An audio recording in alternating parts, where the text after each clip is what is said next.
Hi folks, this is Pastor Garrett, and I'm going to try to put out a few videos on things that have been inspiring to me and things that I'm thinking about, and I hope that they will be inspiring to you too. And today I'm going to read you a little bit from a book that it's been really enjoyable for me to read and has really sparked a lot of thoughts and deepened my spiritual life, my prayer life.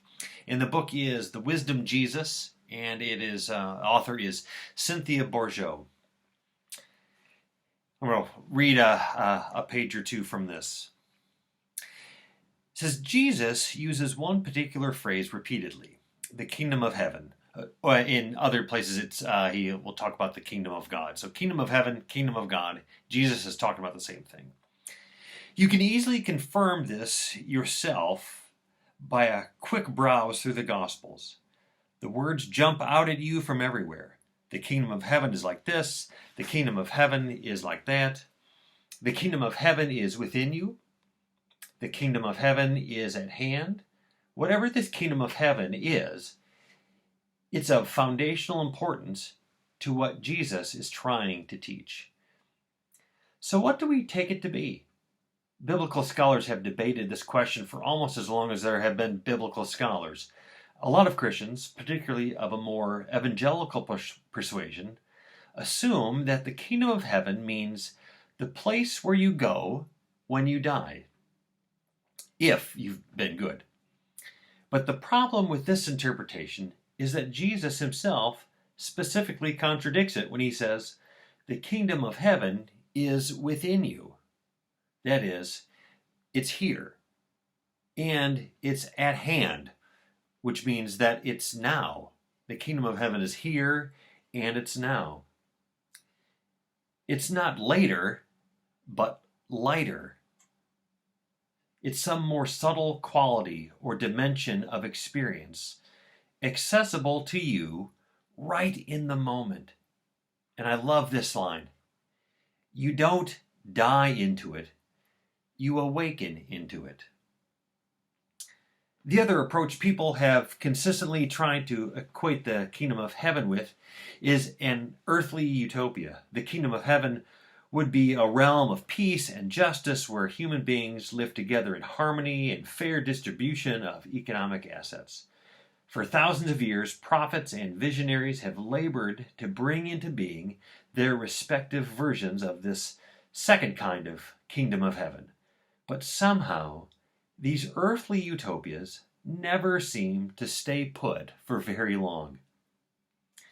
And here again, Jesus specifically rejected this meaning.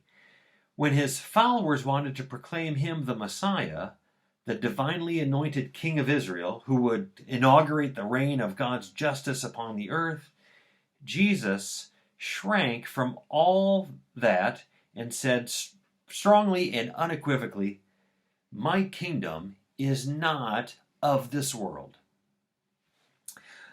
Well, where is it then? One wonderfully insightful and contemporary suggestion is that the kingdom of heaven is really a metaphor for a state of consciousness. And here's another line that I love, that it's not a place you go to, but a place you come from. It's a way of seeing the world, a place that you come from as you approach the world and as you see life. It is a whole new way of looking at the world, a transformed awareness that literally turns this world into a different place.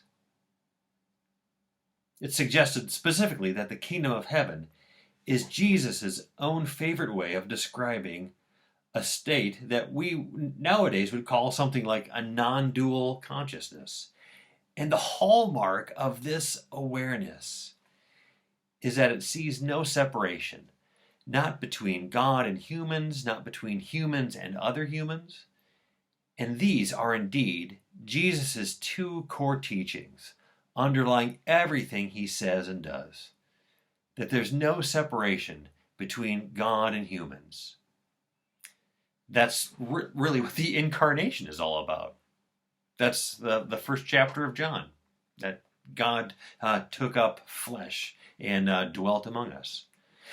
And when Jesus talks about this oneness, he's not speaking kind of in an Eastern sense, Eastern religion, about an equivalency of being, such as that I am in and of myself divine. What he has in mind is a complete mutual indwelling.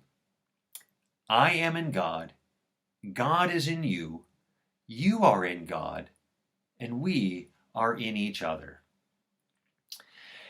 I hope that as we look at the parables of the kingdom in the Gospel of Mark, like we'll do over the next few Sundays, and as we look at the healings where Jesus uses to teach about the kingdom and how its power comes, that we will have this this kind of insight into how the kingdom of God is not some place that we're going to, but it is a place right here now that we can live from.